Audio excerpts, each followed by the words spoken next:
c'est tonton Poussin. Noël, c'est surtout pour les petits, mais c'est aussi pour les plus grands, même si c'est pas toujours les plus faciles à gâter. L'histoire ce soir va nous en parler. Le cadeau invisible. Gagran est un géant. Oh, pas de ceux qui détruisent les maisons et qui mangent les enfants. Non. Gagran est un de ceux qui rendent service, de ceux qui font des ponts avec leurs bras et qui soufflent pour faire tourner les moulins. On ne le voit que rarement, car sa tête est toujours dans les nuages. À quoi pense-t-il tout là-haut? À quoi peut bien rêver un géant?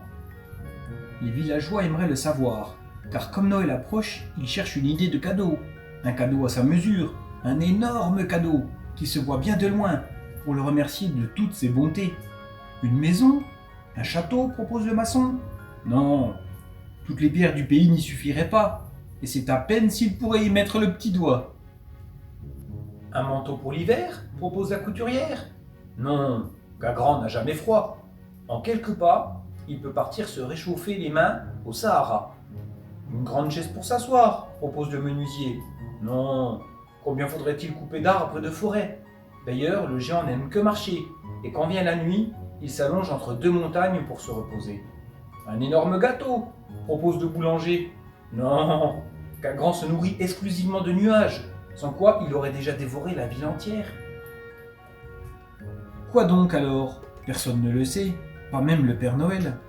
Le temps passe, Noël approche, et il semble bien que, cette année encore, Gagran n'aura pas de cadeau à sa mesure. Rien ne sera jamais assez grand pour remplir son soulier de géant. J'ai une idée, propose alors la petite Lila. Venez tous avec moi. La petite fille se précipite vers le géant, qui dort, adossé à la montagne. Elle sort une flûte de son sac et se met à jouer un petit air que les oiseaux lui ont appris. Le géant ouvre un œil, puis les deux, et il découvre dans son soulier, celui qu'il avait posé comme ça, pour voir, la ville tout entière, le maçon, la couturière, le menuisier, le boulanger, et même le Père Noël sont là.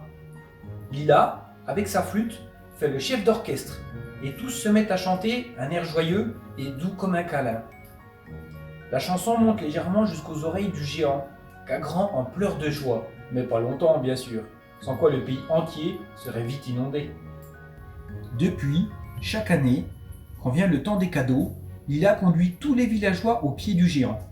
Ensemble, ils lui offrent un cadeau pas bien grand, un cadeau qui ne se voit même pas, mais qui remplit à lui seul l'énorme cœur de Gagran.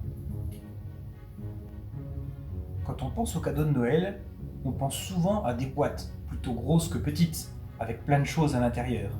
Mais cette histoire nous apprend que le plus important, c'est que c'est surtout un cadeau qui doit remplir son cœur. Et parfois, c'est des cadeaux qui ne se voient pas. Je vous embrasse très fort et je vous dis à demain soir pour une autre histoire.